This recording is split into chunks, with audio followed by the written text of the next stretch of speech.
I'm John Brink, and we are podcasting on the Brink from downtown Prince George, British Columbia, Canada. And for all those people that are watching us from around the world, they say, we know where Canada is, in British Columbia on the West Coast, right. And we know this big city called Vancouver, right? Well, we are 500 miles north, or 800 kilometers for our friends in Europe, north of Vancouver, which puts us in the center of British Columbia, north-south, east to west. And so today we got a very, very interesting guest. Her name is Dr. Margaret Cochran, and Dr. Cochran is a transprofessional psychologist, licensed clinical social worker, life coach, and I have difficulty with some of these words, hypnotherapist, educator, social media personality, and an author. Wrote a book, and we'll talk about that as well, with more than 25 years of clinical experience. Dr. Margaret, can I call you Dr. M? Dr. M is great. Excellent. So Dr. M, share with us your background. You've got an amazing bio and a very, very interesting topic, and you've been on all the major medias that I can see and being that include BBC, ABC, CBS, NBC, Fox News, CBS, my, it just goes on and on and on. Give us your background. So where are you from originally, your education through the process, and what brought you in to this amazing bio of a life coach and social working and all those other things that are so current and so immensely important? Okay, well, I was actually raised in the Midwestern United States, and my first master's degree and undergraduate degree were in education, so I was a teacher. And as I taught, more and more people would come to me and tell me problems that were much bigger than mathematics or memorizing things from history. And I realized I needed to do more. So I went back and got another master's degree in social work. See, I like degrees with M's, just like my name, M. And then I did clinical social work for a while. Then I trained in clinical psychology, and then I got a PhD in transpersonal psychology. And along the way, I learned to use a lot of different kinds of techniques. My particular way of helping people is not to try and fit someone into a box, but to try and find things from multiple boxes that fit the person. So that's kind of the way that I go about helping people. As far as coaching is concerned, the beauty of coaching is, as a licensed clinician, I am limited to the state that I practice in. But as a coach, I can reach around the world, and I do. And I love that diversity. I love that work. And I love touching people's lives and watching them be happier and feel good.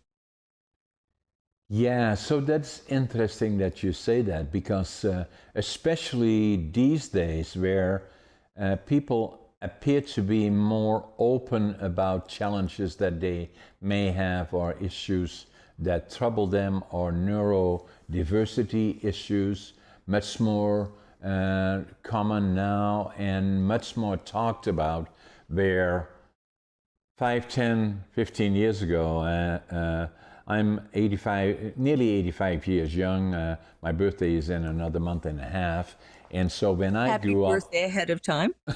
Well, thanks, Dr. M. So those issues were really not talked about, but especially in the last 4, 5, 6 years, maybe, more and more, and even then, even now, even more. And I believe that social media has played a part in that, but also podcasting, as we do now, and where we will be talking about those issues, and especially as it relates to your experiences and your background, obviously, and specialties. We'll be speaking about those, and I think, and that's a good thing, and that it gives people courage to speak up about it. I do, and obviously you have encountered a lot of people globally, because the Yes. issues are not limited to an area or country or North America. They are global issues. Yes, absolutely. And obviously podcasting is global vehicle. It's only on its infancy as we speak. It will get much bigger, much broader. I agree. So give some issues that you are very, very common in your specialty. Well, it's an interesting question because, in fact, it's difficult to limit it to one particular issue or diagnosis. But I think the underlying factor that makes people's lives difficult or challenging is fear. People are frightened. They're frightened of change. They're frightened of their neurodiversity. They're frightened of having an education. I'll be overeducated. They're frightened of not having an education. I won't get a job. They're frightened of AI. They're frightened of a whole lot of things. And they often get stuck in a pattern where they're looking for something external to themselves to fix the fear. And in fact, the fear has to be healed from inside, because fear can be a wonderful teacher, but it's a horrible master. And so, and particularly as it relates to neurodiversity issues, and I already alluded to it when you said to me earlier, is that how do you do all the things that you do? Is that, and I indicated I'm ADHD, dyslexia, and issues like that. And it took me till I was 62 years old until I was diagnosed. So for a long period in my life, long life, I was wondering, who am I? And I already was quite successful in a lot of areas, but I always was wondering, and then the other challenges that I had. I was born in Holland actually, in 1940, and through all the changes that happened along the way, that what stayed with me is that I'm different, and somewhat challenges of confidence, and then wondering, who am I? But in a lot of ways, I was quite successful, in the businesses that I undertook, but not feeling confident with me as an individual and being able to communicate effective until my latter part of my life. Well, when you're dealing with neurodiversity issues, people often say they feel, excuse me, like they are on the outside looking in. I mean, there's a party going on, and everybody seems to be, enjoying themselves, and they're there and they're participating, but it feels like something's just kind of missing. And often the thing that's missing is that it takes a tremendous amount of energy to focus, where other people who are neurosimilar don't do that so much, don't have to work that hard. So folks with neurodiversity issues often feel tired because they have to just, hang in there and do the best they can in that way. It doesn't have anything to do with their intellect. Their intellect is great. They're very creative. They're visionaries. I mean, they have lots of terrific ideas. But then they have to figure out how to put those in action. How do I prioritize and then partialize, break it down into small bits to get it done? Otherwise, all those incredible ideas they have are like a tsunami. They just come at you and, oh my goodness, how am I going to do all this, right? So we don't want to lose the creativity and the beauty of neurodiversity, but we do want to help people be able to figure out, how can I apply that in a way that's more effective, is less challenging to me, and I can get more of these incredible things I've got in my head done. Is also part of it, Dr. B.M., is that from my experience, academically, I was not overly successful. I failed grade 3 and I failed grade 7 3 times. And then they said, he will never amount to anything. And I'm so sorry. Yeah, and so some people said to my parents, maybe send him to the mentally challenged school. And they said, no, we're not going to do that. And so then I became a laborer, started working as a furniture maker, and at 12 and a half years old, and even I liked it, but of that whole period, it was not until, as I said earlier, that at one point I picked up a book in a bookstore here, and I have the book right here, actually. I picked it up in January of 1997, Driven to Distraction. Yeah. Written by Dr. Hollywell, medical doctor, professor, very well known globally, actually, has written 18 books, 5 on distraction, and ADHD and dyslexia. And so when I read that, I never even heard of it. When I read the book standing in the store, I don't know why I picked it up, here in Prince George, actually, and in 1997. I was already 57 years old, and I looked at the book, and it said ADHD, and I said, oh my God, that's me. And I wrote in the book in Dutch, because it implied to a certain extent that it was a mental disorder of some description somebody could interpret. And so I wrote it in Dutch. And I said, now I finally know who I am. January 1997.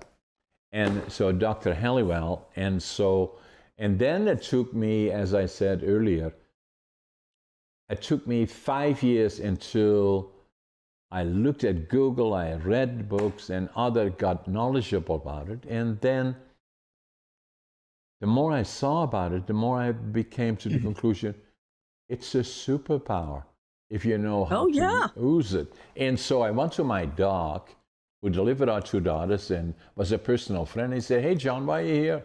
I said, I think I got ADHD. I was 62 then. And so for 50 years, I was wondering, who am I? Challenges with self-confidence and issues, why am I different, were all part of my life for 50 years. Including grade 7, teachers saying, John will not amount to much, and usually became a bit of a joke, if you wish, or a laugh. And every time there were tests written, and the grading system was from 1 being the lowest, 10 being the highest, and they would read it off over and over again. Peter got a 9, oh my God, amazing. And then Anne got a 7, and then Joanne got an 8, and then John got, as usual, a 0. And so in any event, it always kind of stayed with me, but I always knew I was just as smart as any of the others. Yes, I was different, but it took me 50 years before I figured out what it was, what it meant, and what it means in a general sense, but what it meant to me. And then the other thing that is amazing about this, and about this book that changed my life, as I said earlier, you're my podcast number 455 on the Brink. I have my podcast number 203 with Dr. Hollywell, in which we discussed ADHD and issues around that and surrounding that. And I believed that at least 20% of the population likely has ADHD issues, and both on male and female, although females projected different. I'm not a doc. I'm just making layperson observations from what I learned. And when I suggested that to Dr. Halliwell, he said, no, John, probably it's more than 25%. I agree with him. And then the other thing that I found, Dr. M, that's from my experience being in business, I've been dealing with very successful individuals on board tables and boardrooms and on and on and on and on, is that I came to the conclusion, I suggested to Dr. Hollywell, that from my experience, that I believe of the successful, and the operative is successful, entrepreneurs, business people that I met, I believe that 50% of them is likely ADHD. He said, no, John, probably 75%. I agree with him. So that was my podcast 203 on the Brink, for those that like to hear about Dr. Hollywell and his observations as well. But so it took me 50 years of struggling with who I am and saying that things have to change, and I like your opinions about that. And I love my teachers and people that are teaching, but the teaching system has to change, in particular taking into account the high degree of neurodiversity issues among populations, that the system as we know it, from kindergarten all the way to universities, have to change, in my opinion. Well, I agree with you.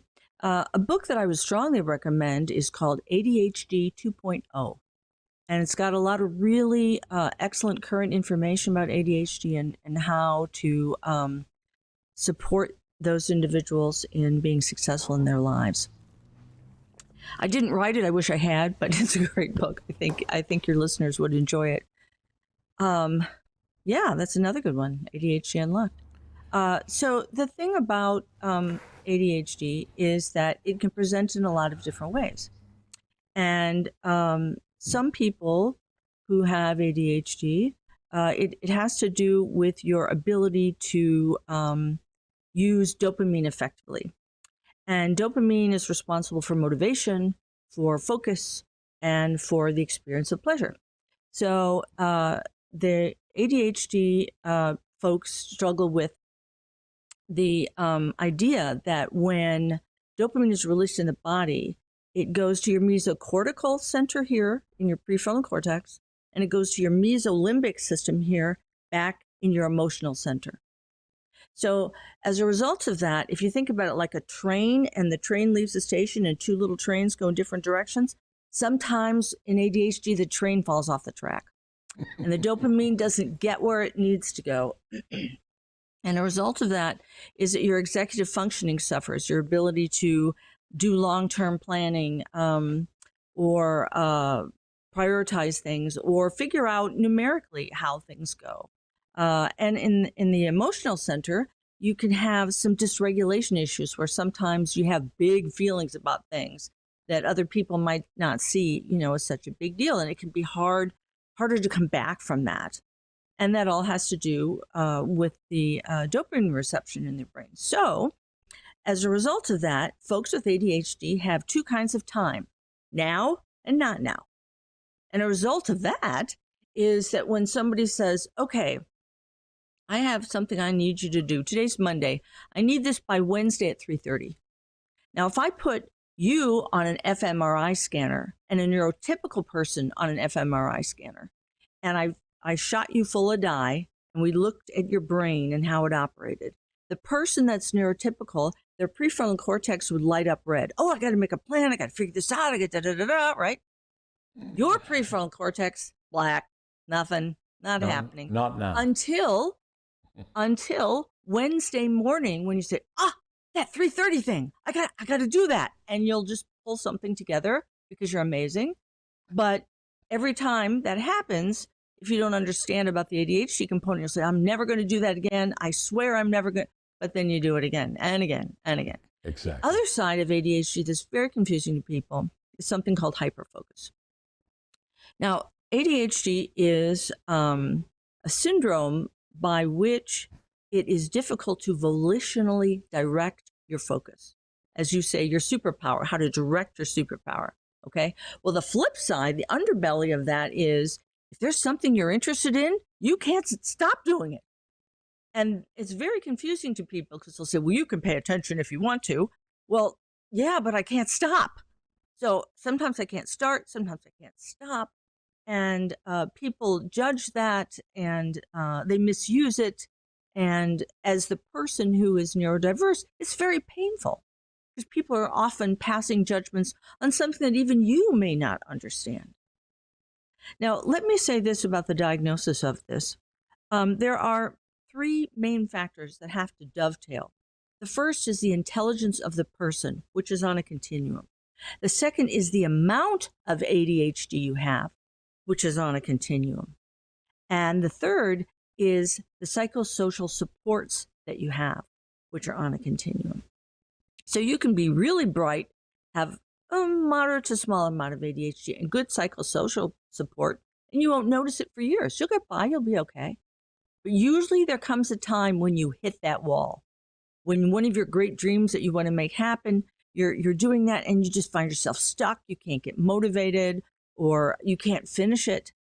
And that's when you realize, okay, fertilizers hit the ventilator.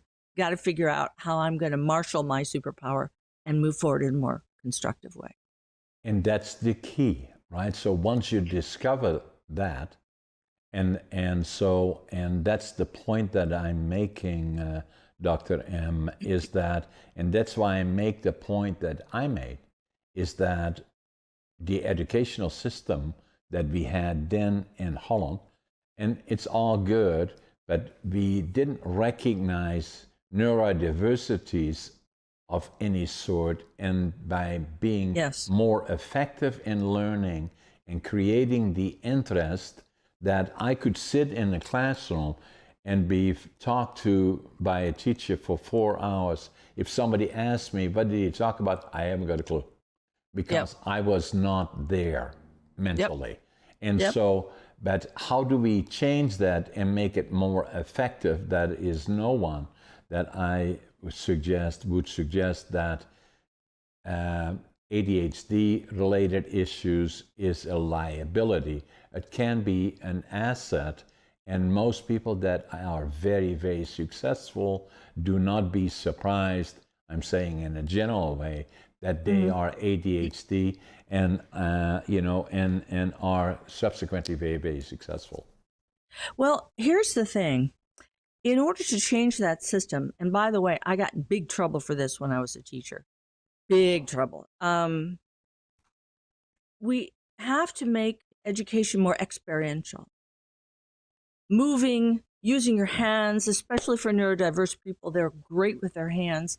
And if they touch it or do it, they will remember it. Because short-term memory, as you know, can be an issue. Because again, dopamine, right? Yeah. Okay, so, but if you've done it or felt it or moved through it, you will remember it. Not to mention the fact that it's more fun that way. And the reason I got in trouble, well, there were many, but this particular reason was in catering to folks that were struggling with learning. I would have a lot of different stations that you'd move around to in the room. We do a lot of physical activities, a lot of experiential things. And I had kids in the, quote, regular classroom who were asking the principal if they could come into my room, because my room was way more fun than their room. And the principal was livid. Oh, he was so mad. He just saw it as playing around, and he thought I was an overpaid babysitter. I'm quoting him there. Yeah. So having the classroom switch from a more lecture-focused kind of thing. The other thing that's really important is to teach critical thinking and empathy. Exactly. I cannot emphasize that enough. Critical thinking and empathy. Let's switch just for a moment and talk about the brain. Yep. It's important to realize that the human brain has not evolved in about the last 10,000 years or so. So we got 10,000-year-old software and hardware, 21st century problems. What could possibly go wrong? A lot. And it is. And you can see it worldwide. People don't know how to deal with things because they're dealing with antiquated material and antiquated teaching and antiquated ways of thinking. So when something new hits them and they don't know how to apply empathy and they don't know how to use critical thinking and they don't understand creativity and diversity, they fall apart. No, everything has to go back to the way I understood it in an antiquarian way of thinking. And that's never going to happen because the only constant in the universe is change. Yeah. That's the one thing I can, well, death, we got that. But other than that, but death is change, right? That's the thing that's going to happen to all of us. Yeah. Every day of our lives and at the end of our lives. So understanding that and coming back to what I talked about earlier, not being afraid of that, embracing that will change the world. And we can do it in a generation if we teach it in school, because what children learn, they take home to their mom and dad who learn it with them. No question about that. And so that's the other part that I believe is starting to happen to a certain extent. What will it look like? We're still not sure, but it has to be create more involvement. And if we accept, and again, it's just an observation that I made, is that by reading and seeing and interaction with people like yourself and others, that neurodiversity is part of us, and may well be that in excess of 30% of the population is in some form or fashion exposed to it, direct or indirectly. And that's why I say understanding it, that people that have neurodiversity, may it be ADHD, may it be dyslexia, or a combination of all the above, that understanding what it is would be helpful not only in relationships, but also in the workplace, because there is no question that we will be exposed to it. The better we understand it, the better we can work with it, the better we can utilize it, because in all the things that I do, I know that I'm, as an ADHD person, have certain things relating to what you already discussed that I'm very good at. So how can I complement my being me with somebody that will complement the weaknesses that I would have as a result of our being ADHD? Then I can create an entity that is much more effective and that gets things done in a timely fashion, and all that other stuff around it. So that I believe it's an asset, but we want to discover it fairly early in the process. And, and I believe that part needs work in the educational system. The earlier we know, the better we understand it, the more interactivity there is for the infant even going forward, the better it is understood by the parents. Absolutely. And that's the key. And say, how do we get there, and how can we get down becoming part of life? Well, there are a lot of little tricks that make a big difference in the neurodiverse world. For example, you've probably noticed this at one time or another. Transitions can be a little challenging, switching from one thing to another thing. And when you're little, especially in school, kids will cry. I can't, I'm doing this right now, right? And so having somebody, I used to have what I called study buddies for my kids, where that they'd have another kid who'd come over and put their hand on the person's back and say, okay, we're going to do math now. And just, okay, all right, we're going to do math. All right, I'm cool, I'm good. Or something like if they had to change classes, especially in middle school, that happens a lot here in the States. They leave their original classroom, go to different rooms. Changing rooms can be very difficult, especially if you have issues about being able to read, like with dyslexia, reading signs, knowing where you're going, directionality, that kind of thing, laterality, all those issues. So having somebody that just is your buddy who walks with you to class, and you chat with them, and you get there on time, and everything's good. You don't get lost. You feel like you look like $1 million because I got from there to there. I'm good. I'm ready to learn now. Exactly. And the other one that's super powerful is body doubling. Now, body doubling is so simple. and yet so profound, because often you probably have noticed sometimes you're in that kind of motivational slump. You got everything lined up, your computer, your paper, whatever it is that you need to do what you set out to do, but you can't quite get over that hump and get moving. So if you go to a place where there are other people who are working, you'll do it. It's like magic. They don't even have to be doing the same thing as you. They don't even have to talk to you. You just go in that place where those people and your mirror neurons kick in is what happens. And you're able to say, oh, this is happening right now. I'm doing this too. And you copy them. And then all of a sudden you're Mr. Productivity Trousers, which is your superpower, right? And once you get started, oh my God, you're like gangbusters. You're just on it. You make things happen. But it's getting over that lip of motivation that can be frustrating. And having people yell at you or punish you or threaten you does not, let me repeat, does not work. No. All it does is produce shame. Now, this is very important. Remorse is when we feel we've made a mistake. And we can take accountability, we can ask for forgiveness, and we can change our behavior moving forward. Shame is when you think you are a mistake. And when you think you are a mistake, there's no coming back from that. You just give up. Yeah. So when we, again, unfortunately, in our educational system and sometimes at home too, people shame you. What's wrong with you? Why can't you be like your sister? And that's a challenge if you are neurodiverse and you have a neurotypical sibling who seems to sail through school and not have a problem and everything's fine for them. And you don't look like that at all. You start feeling pretty terrible about yourself. And especially if somebody reinforces, well, your sister, I had her in my grade before and she was so good. She got what's wrong with you? Exactly. Oh God, that's just heartbreaking. Even to say those words. I did a little mini study with my kids when I was teaching, and I had them put a little sign around their neck that said, I am likable and lovable. And I said, all day long, anytime anybody says anything to you that makes you feel not so great, just take a little piece off the sign. A lot of the kids just came back with string. There was no sign left because that was their day. You're wrong, you're late, you're behind, you failed over and over and over again.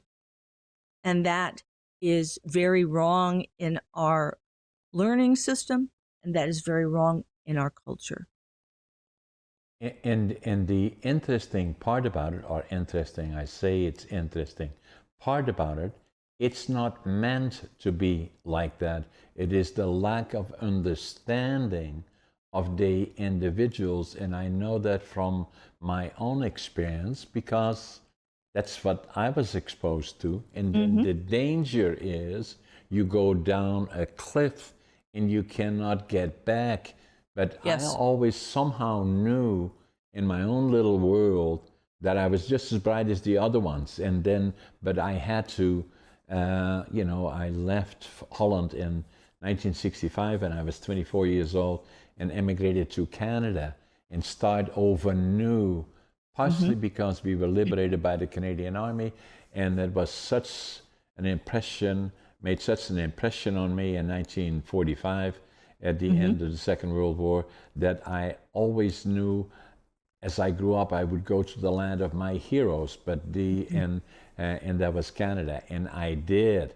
But I wanted to start with nothing because I wanted to prove to me, not anybody else, that I could do it. And so I left with a suitcase, 3 books, 2 sets of clothes, very little money, and left, couldn't speak English, didn't know the language, but I wanted to build a lumber mill, and I did. And so, but I know the reason that I feel so strongly about it, and precisely the comments that you are making, is that it is dangerous, but usually not the lack of caring on the teachers or the parents, obviously. It's the lack of understanding of that, that neurodiversity. If we don't at least partially understand it and to give that positive influence, then somebody may go down a cliff that they cannot get back from. And I was nearly there, but I didn't believe, I always believed I can do it. And once I got the pieces and understood it, part of it was the book and saying ADHD, and then became communication skills was another one. And I want to talk to you about that as well, is that I was not a good communicator. And I could interact with maybe 2 or 3 people, I already was successful. But until somebody said to me that anytime there was a group and I was not a good communicator, I could maybe talk to about 2 or 3 people, but not beyond that in my own setting. And somebody said to me, I want you to go with me to an organization called Toastmasters. Mm-hmm. I said, what is that all about? They said, developing communication skills. And I said, are they going to ask me any questions? He said, no. You just sit there and listen, and if you like it, you come back. And so I did, and then halfway through the meeting, somebody said, hey, John, tell us all about you. I said, oh my God, I'll never go back here. But I stayed there for 10 years, and it changed my world. Mm-hmm. And so what changed for me, meeting the Canadians and then going to Canada, start over again. The other one was after I was already here for nearly 30 years, and then seeing the book, Driven to Distraction. And then the next one was that, the communication skills development, and it changed my world. And then since that time, since I was in my 60s, I became an author. The first book that I wrote is Against All Odds, and not about how successful John is, but all the challenges along the way. And since that time, I'm now working on my 6th book.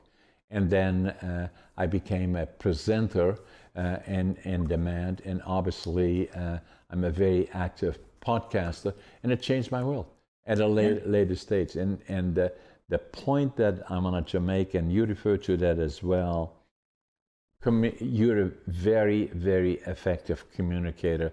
That's part of your strength and your background, but a very, very effective communicator is that communication skills are not taught really in our learning system, but they are critically important. And so, I wrote a book about that, my last book, and that's this book here. It was released in July 31st, and is a $1 billion communication skills.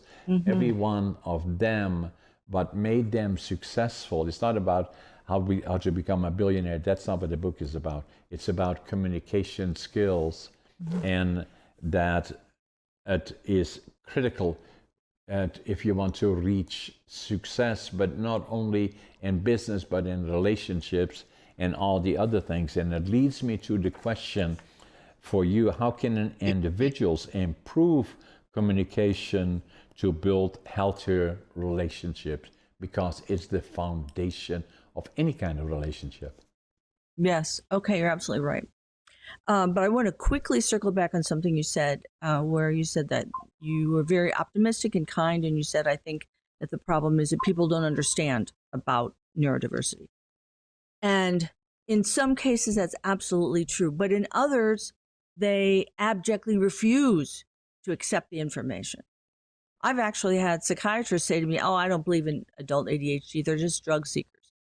And so I said back to them, okay, would you agree that ADHD is a central nervous system issue? Well, yeah. How many central nervous system issues do you know that just go away? Cricket. Because they don't. That's not how they work. So there are 2 groups of people. Some, as you say, who don't understand, who just need education, and others who say, no, I will not accept that there's something different than the way my brain works. And that's a population that I target. Those are the people I'm going after to help them understand. Yeah, we all learn differently. We're all different kinds of people. So that brings us back to communication. It is the heartbeat of a relationship, whether it's with your child, your lover, your spouse, your business partner, whomever it is. You have to be able to communicate well. And folks who are neurodiverse often struggle with some level of expressive communication disorder, which means it can be hard to get the words out, especially if there's strong emotion attached to it. So if you're embarrassed or you're uncomfortable or you're angry or you feel sad, figuring out how to make those words come out. Often the person will just shut down or go away, and all that's stuck in them. And that is not a healthy way to live when you feel like you can't really express who you are. So absolutely, communication needs to be taught. And there are sometimes in the education system speech classes that you can take. And I don't mean for correction, but learning how to speak in public and that, like Toastmasters. The thing is, though, it's not always required. It's often something that you can choose to take, but you don't have to take. So people just assume, well, you've been talking all your life, so you know how to communicate, right? No, I cannot emphasize that enough. Two people have a conversation, both of them come away and say, oh, yeah, I heard what was going on. And if you interview them afterward, they came in with two completely diverse ideas about what just transpired. So something that's really effective and easy to do is just be sure you check in with whomever you're speaking to. For example, if you and I are having a conversation about something and you're telling me, let's say you're telling me, Dr. M, you really hurt my feelings when you did X. And so I put my ego aside, I open my heart to you and I say, okay, let me make sure I heard what you said. You said I hurt you when I did this. And you either say yes or you correct me again, and we go through that cycle again. And that gives me the opportunity to say, I'm so sorry. That was not my intention. Please forgive me. I can do better. And chances are pretty good we'll be fine. As long as I can accept my behavior and move forward. And I agree with you, Dr. M, 100% in regards to that. Is that I stayed in Toastmasters for 10 years, became a distinguished Toastmaster, which is the top level in Toastmasters, and it changed my life, no question about it. And some people ask me about Toastmasters, what is it all about? And but I say, look at Google and all the other things, and there's probably a Toastmaster club in your region or in your community, blah, blah, blah. But from my experience, what it is all about, becoming a successful speaker is first and foremost, be a very good listener. Yes. That's the most important part. The second one is articulating points while you're standing on your feet and clearly thinking about, and it becomes somewhat automatic if you specialize in it in terms of asking the question. If you do not properly understand the answer, clarify as you just did and said as well. And the other one, then the last of it in Toastmasters and becoming successful as a speaker is at some point making presentations and doing all the other things. But the first one is become a good listener and then articulating. And the amazing part about me, my experience, if I look back, and my success or lack of success in a way academically is that I was always good at numbers, even in the class. Amazing, John is so good at numbers. And the other one is I was a good writer, but not a good reader, hence dyslexia and ADHD. And so, and what encourages me now more than all the other things, that's why the second book that I wrote is this one, ADHD Unlocked. And, good book. It's been very, very successful. Is that, that I feel I have an obligation to not podcast only about ADHD. It comes up. I podcast about different issues, but it is a very, very important part. Is the learning system that you're so familiar with that we must change, and then the other part, as you already articulated as one of your specialties, neurodiversity issues are becoming more and more open, and people are not afraid to talk about it like I do, is saying it became a big part of my life in terms of failing and being looked at, as you indicated, and referred to. John is not bright enough, and all the negative stuff. Not so much my parents; they loved me, and obviously, when it was suggested, they sent me to, a class of developmentally delayed children. Exactly, and say no, we're not going to do that because they were not available then, so they didn't even relate to it. It was just viewed differently, and so So take me a bit further as we go forward. I like your views on it. Hypnotherapy aid in personal growth, overcoming challenges. Share with us what you mean there. I think it's hypnotherapy, actually. Okay. Yes, I use hypnotherapy in my work quite a bit. Now, most people think of, in fact, I do hypnotic anesthesia in the operating room. So people, which is fun, actually. I really like doing that. In fact, I'll tell you a funny little story. This woman, she was a police officer, and she'd had her, someone had shot her in the knee. So it, blew up her kneecap. So we were replacing her patella, right? So I'm up at her head, talking to her, keeping her asleep, regulating her blood pressure and all that. And so she's doing really well. And all of a sudden, the surgeon says to me, "Stop talking." I thought, oh my gosh, what's wrong? And I said, "Dr. Smith, is everything okay?" He said, "I was getting very relaxed." So I was kind of putting him to sleep too. So I had to be had to keep my voice a little softer so that I didn't have the whole operating room go night-night in the middle of the procedure. So hypnotherapy is very important because we think of it as either something you see on the stage or something you've never experienced. And I guarantee you that you have. Hypnotherapy can be, or the state of hypnosis can be, maybe there's a time when you just found yourself staring off into space. That's a light trance. Or maybe you drove from one place to another and maybe it was raining or snowing and the windshield wipers are going like this. Yeah. And all of a sudden you found yourself at your destination and you didn't really remember the trip. That's light hypnosis. It's a wonderful form of focus. And one of the things that I help people learn how to do is to be able to use that focus. And people who are neurodiverse can do it as well, just as successfully, because it's very visual. And you're a very visual person. Yeah. So I create all kinds of visual images to help the person get from one point to another point. I also use avatars to give them away, a little neuro-linguistic programming thrown in there. I give them avatars to have ways of envisioning the thing that's bothering them.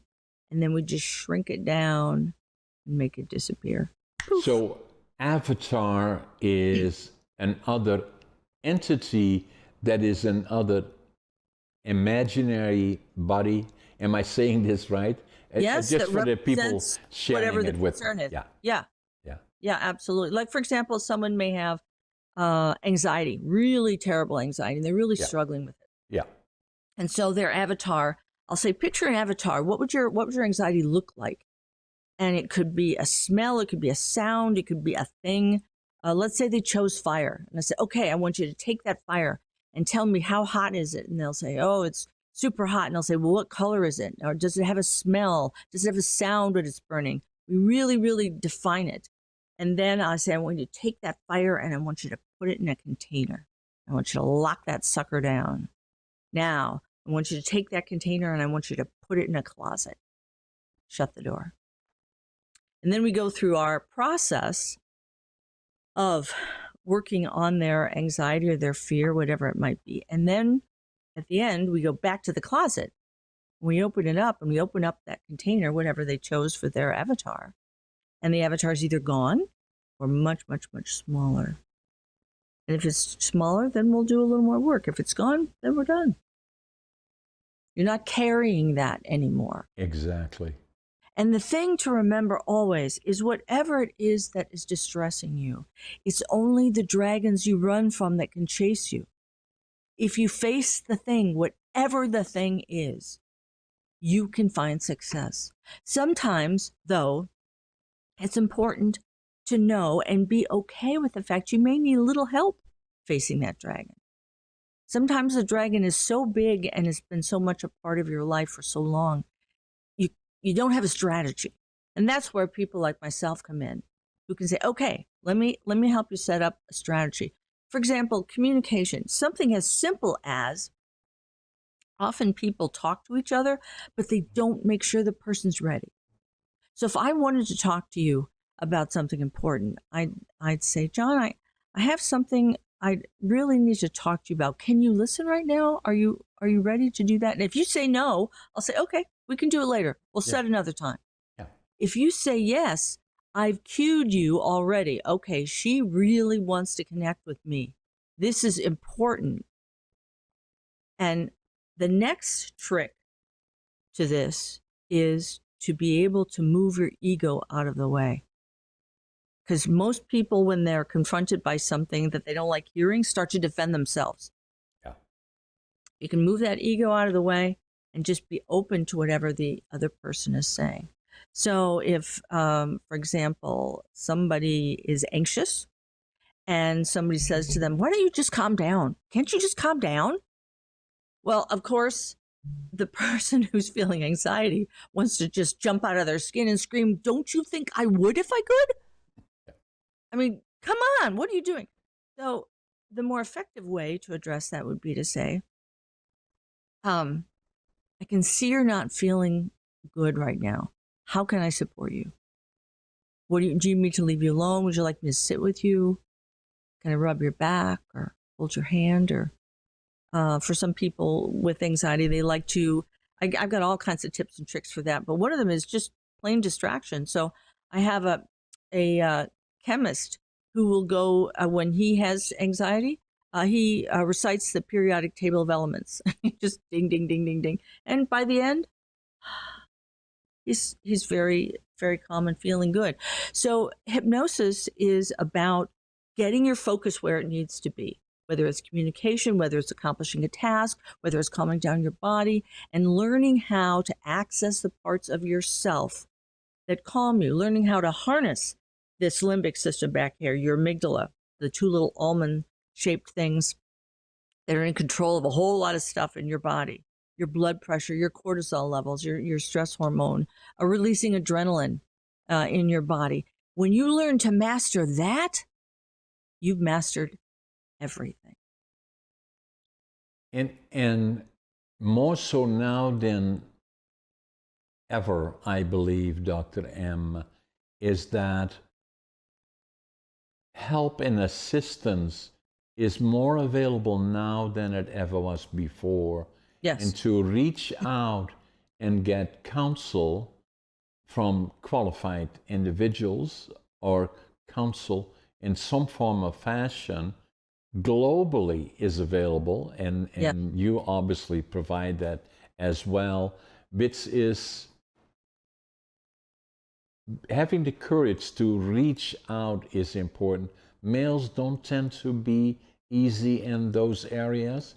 It can be hard for them, yeah. Yeah, but they're getting better in terms of saying, okay, you know, and hopefully podcasts like this and interactions between yourself and myself are hopefully helpful as well. So I just want to make sure, if you got a couple of things that I want to do before the podcast ends in the hour approximately, is that you wrote a book.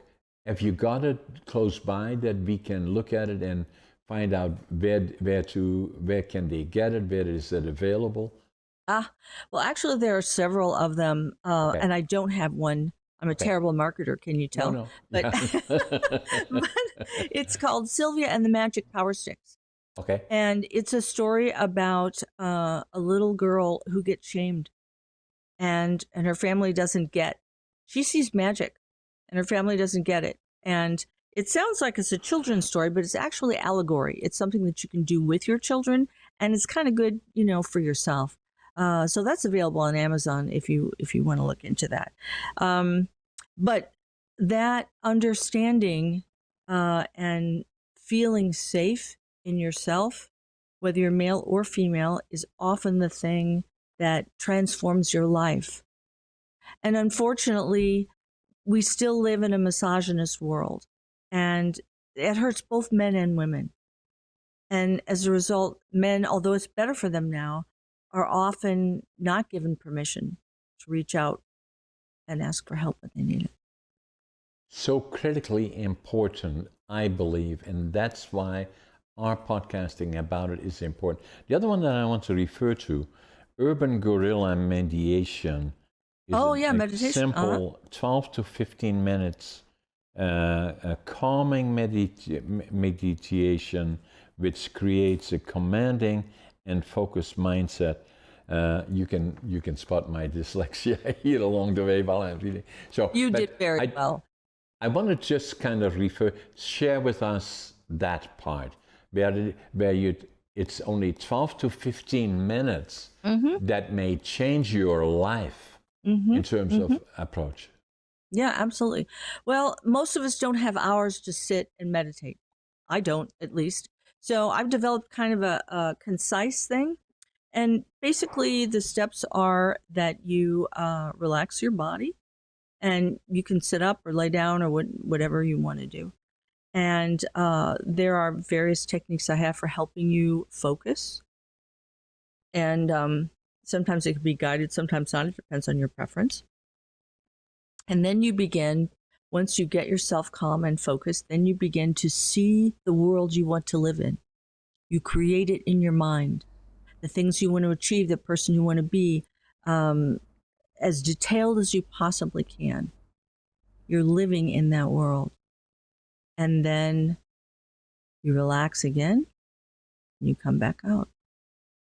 And as you do that, just practice over and over again, you increase your focus time. We've got a lot of research that shows that meditation increases focus and improves emotional regulation as well.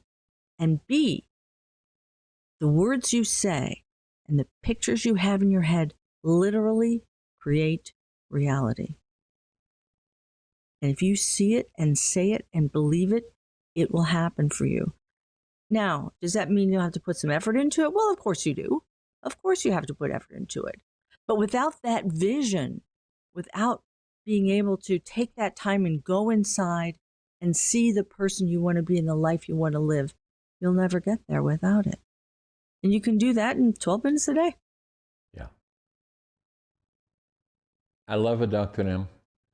So another comment that I was going to make, that people that like our podcasting and they like guests like Dr. Margaret Cochran that we have as a specialist in those areas that we discussed, human relationships and all those things in communications, and like a podcast, the support podcasts like this, share it with others, like it, and make comments on it if you have. Have you got a contact point as well, Dr. M, that people can contact you? Absolutely. I have a podcast as well called The Relationship Doctor. And the best way to get a hold of me is drcochran.com. Excellent. I loved our podcast, Dr. M. It was amazing, and I'm very, very interested in all the topics that we discussed, and the hour went by very, very quickly. And again, thank you for being part of my podcast. And again, I wish you good luck. And for all those people that want to contact you, they have the address. Again, thank you very much, Dr. M. It was amazing. Thank you very much. Thank you. I had lots of fun. Thanks. Take care.